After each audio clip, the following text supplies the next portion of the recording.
Hi everyone, welcome to Central Learn. Have you ever taken a taxi, bus, or train and wondered why different trips cost different amounts? That's because of something called a tariff. A tariff is the price charged for using a service or buying a product. You'll find tariffs almost everywhere.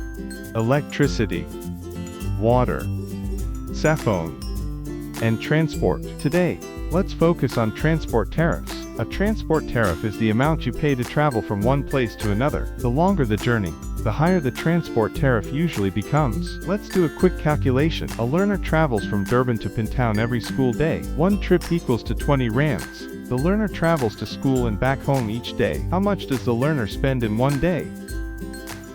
40 rands. There are 2 trips in one day. 20 rands times 2 equals 2. 40 rands. So the learner spends 40 rands per day on transport. Now it's your turn. One taxi trip costs 18 rands. How much will 5 trips cost? Let's check. 18 rands times 5 equals to 90 rands. Excellent if you got 90 rands. Remember, transport tariff is an amount charged for traveling from one place to another. The more trips you take, or the farther you travel, the more you'll usually pay.